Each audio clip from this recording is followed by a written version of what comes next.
এবারে ইতিহাস গড়ার পথে পশ্চিমবঙ্গের নবগঠিত সরকার। উত্তরাখণ্ড, গুজরাটের পর এবার পশ্চিমবঙ্গেও চালু হতে চলেছে অভিন্ন দেওয়ানি বিধি বা ইউনিফর্ম সিভিল কোড। আগামী সোমবার অর্থাৎ 29শে জুন রাজ্যের বিধানসভায় আনা হতে পারে অভিন্ন দেওয়ানি বিধির বিল। কি থাকবে এই বিলে তা নিয়ে এখন থেকে জোর চর্চা শুরু হয়ে গেছে। কেন রাজ্যে এই অভিন্ন দেওয়ানি বিধির প্রয়োজন হয়ে পড়েছে তার সপক্ষে ইতিমধ্যেই একাধিক যুক্তি উঠে আসছে। অনেকেরই যুক্তি, রাজ্যের সকল বাসিন্দাদের জন্য এক নিয়ম চালু করা দরকার। সকলের সমান অধিকার নিশ্চিত করতে সময় এসে গেছে অভিন্ন দেওয়ানি বিধি চালু করার। অভিন্ন দেওয়ানি বিধি এই যে বিল, সেই বিল পাস তো হবে, কারণ যে পরিমাণে মেজরিটি রয়েছে অর্থাৎ 200 পার, মানে 2/3 মেজরিটি রয়েছে বিধানসভায়। কিন্তু এই অভিন্ন দেওয়ানি বিধি বিলটা প্লেস করা বা তার পাস হওয়ার আগেই চলুন একবার একটু আগে থেকে আমরা জেনে নিই যে কি এই বিলের অন্তর্ভুক্ত রয়েছে, কেনই বা এই বিলটাকে নিয়ে এত বিতর্ক তৈরি হচ্ছে নামটা সামনে আসা মাত্রই। অভিন্ন দেওয়ানি বিধি জিনিসটা কি, প্রথমেই একটু এই বিষয়ে আসা যাক। অভিন্ন দেওয়ানি বিধি বা ইউনিফর্ম সিভিল কোড হলো দেশের সকল সম্প্রদায়ের জন্য এক ও অভিন্ন আইন। বিবাহ বিচ্ছেদ, সম্পত্তিতে উত্তরাধিকার, সন্তান দত্তক ইত্যাদির মতো ব্যক্তিগত বিষয়ের ক্ষেত্রে সকল ধর্মীয় সম্প্রদায়ের জন্য একটাই আইনের কথা বলা হয় এই অভিন্ন দেওয়ানি বিধি বা ইউনিফর্ম সিভিল কোডে। সহজ কথায় এই ইউনিফর্ম সিভিল কোড বিধি হলো এমন একটি আইন যেখানে ধর্ম নির্বিশেষে দেশের সব নাগরিকের জন্য বিবাহ বিচ্ছেদ, উত্তরাধিকার, দত্তক গ্রহণ, ভরণ পোষণ এবং সম্পত্তি বন্টন সহ ব্যক্তিগত বিষয়গুলিতে একই আইন সমানভাবে প্রযোজ্য হবে। সংবিধানে ইউসিসির উল্লেখ রয়েছে। সংবিধানের 44 নম্বর অনুচ্ছেদেও অভিন্ন দেওয়ানি বিধির সপক্ষে বলা হয়েছে যে ভারতের নাগরিকদের জন্য একটি অভিন্ন দেওয়ানি বিধি তৈরির চেষ্টা করবে রাষ্ট্র, তবে এটি রাষ্ট্র পরিচালনার নির্দেশমূলক নীতির অংশ। তাই এটি আদালতে বলবৎ করার মতো বাধ্যতামূলক নয়। সংবিধান বিশেষজ্ঞদের মতে অন্যান্য নির্দেশমূলক নীতিগুলির তুলনায় অনুচ্ছেদ 44-এর এই নির্দেশ অনেকটাই দুর্বল। এটা সবার জন্য নয়, মানে সবার যুক্তি নয়। বেশ কিছু আইন বিশেষজ্ঞ যারা রয়েছেন তারা এই ধরনের যুক্তি কিন্তু ইতিমধ্যেই দেওয়া শুরু করেছেন। বর্তমানে ভারতের বিভিন্ন ধর্মের মানুষের জন্য আলাদা আলাদা পার্সোনাল ল বা ব্যক্তিগত আইন রয়েছে।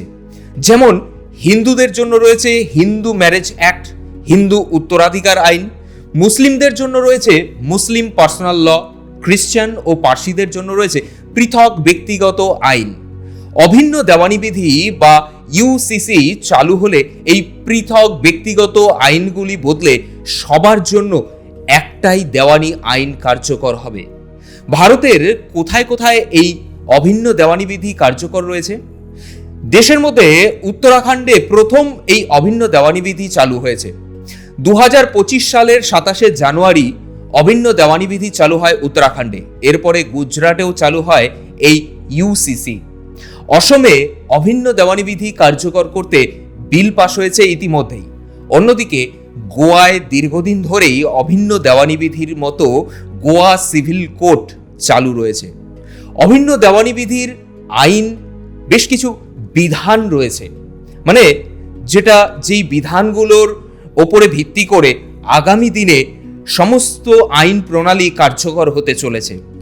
যদি উত্তরাখণ্ডের দিকে তাকাই, উত্তরাখণ্ডে কার্যকর অভিন্ন দেওয়ানি বিধিতে বহুগামিতা নিষিদ্ধ করা হয়েছে। বহু বিবাহ নিষিদ্ধ। একাধিক বিবাহ করলে তা শাস্তিযোগ্য অপরাধ হিসেবে বিবেচিত হবে। লিভ ইন সম্পর্কের ক্ষেত্রেও পুলিশ ও জেলা প্রশাসনের কাছে রেজিস্ট্রেশন বাধ্যতামূলক করা হয়েছে এই ইউসিসিতে।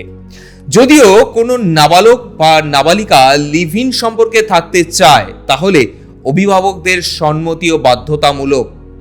পাশাপাশি লিভ ইন সম্পর্কে থাকা যুগলদের সন্তানকে বৈধ সন্তানের স্বীকৃতি দেওয়া হয়েছে এই আইনে। এই অভিন্ন দেওয়ানি বিধিতে ছেলে ও মেয়ের জন্য সমান উত্তরাধিকার নিশ্চিত করার চেষ্টা করা হয়েছে। ধর্মভিত্তিক উত্তরাধিকার আইনের পরিবর্তে একক নিয়ম প্রযোজ্য হয়েছে। দত্তক গ্রহণের ক্ষেত্রেও একক আইন কার্যকর করা হয়েছে। সব সম্প্রদায়ের নাগরিকদের জন্য একই দত্তক নিয়ম প্রযোজ্য। ধর্মভেদে আলাদা আলাদা আইন আর থাকবে না এই ইউসিসি লাগু হলে। অসমে যে অভিন্ন দেওয়ানি বিধি বিল আনা হয়েছে তাতে বিয়ের ন্যূনতম বয়সও নির্ধারণ করে দেওয়া হয়েছে। পারিবারিক সম্পত্তিতে মহিলাদের অধিকার নিশ্চিত করা হবে। বহুগামিতা সম্পর্কে সম্পূর্ণরূপে বিষয়টাকেই একদম বন্ধ করে দেওয়া হবে। লিভ ইন সম্পর্কে স্বীকৃতি দেওয়া হবে বলে তারা জানিয়েছেন। বিয়ে ও ডিভোর্সের রেজিস্ট্রেশন আগে যেরকম সর্বক্ষেত্রে বাধ্যতামূলক ছিল না, পরবর্তীতে এই ইউসিসির আইনের অধীনে এটাকে বাধ্যতামূলক বলেই জানিয়েছেন সে রাজ্যের মুখ্যমন্ত্রী হিমন্ত বিশ্ব শর্মা। তিনি কিন্তু এই বিষয়ে রীতিমতো কঠোর পদক্ষেপ নিয়েছেন একাধিক ক্ষেত্রে, আমরা দেখেওছি সেই বিষয়গুলো।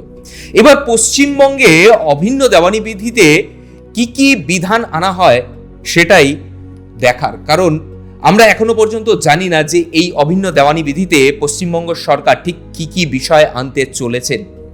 তো দেখা যাক আগামী দিনে এই বিল যদি প্লেস হয় তাহলে এই বিলের অধীনে কি কি অ্যাক্ট আনা হয় বা কি কি নিয়ম আনা হয়। তবে এই বিল যে আনা হতে চলেছে সেটা কিন্তু সূত্র মারফত ইতিমধ্যেই নিশ্চিত হয়ে গেছে এবং পশ্চিমবঙ্গ তথা সারা দেশের একটা বৃহত্তর অংশের নাগরিকের ইতিমধ্যেই ডিমান্ড ছিল যে ইউসিসি অবিলম্বে লাগু করা হোক।